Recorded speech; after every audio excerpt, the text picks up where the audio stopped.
Tēnā koutou katoa. In today's video we're going to look at the use of kua to talk about things that have happened or something that has happened in the past. Kua is also a really good way to talk about the state that something is in now because of what has occurred previously. So check out the video and hope you enjoy it.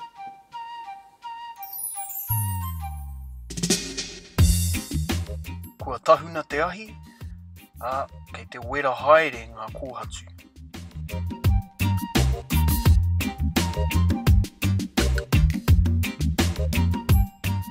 Kei te waruwaru ia I ngā kumura. Kua rite ngā hua whenua mo te hāngi.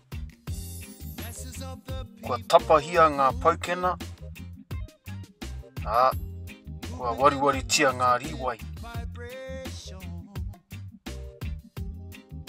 Kua horoia ngā wātakrihi.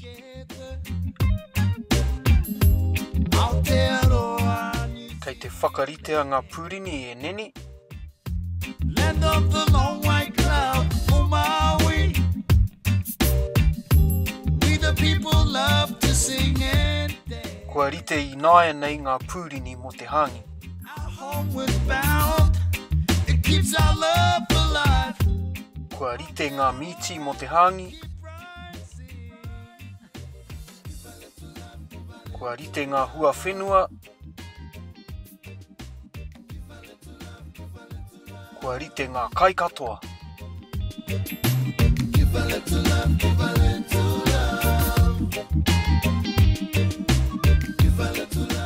Kua wera ngā kōhatu.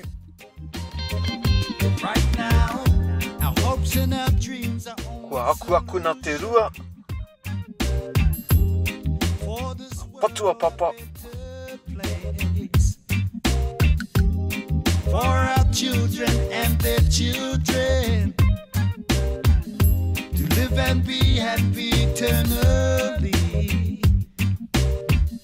Land of the long white cloud, oh Maui. We the people love to sing and dance. Our homeward bound, it keeps our love alive.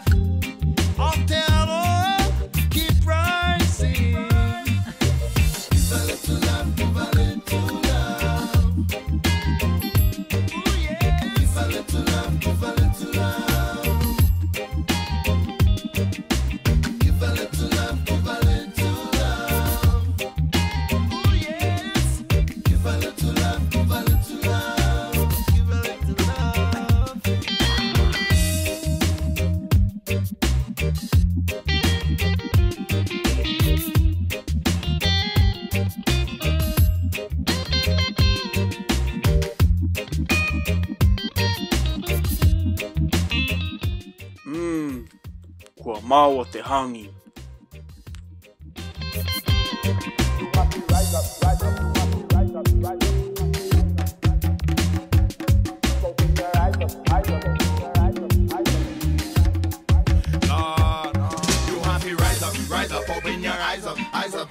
Children have to give it on your God. You have to rise up, open your eyes up. God, children are rising to the top.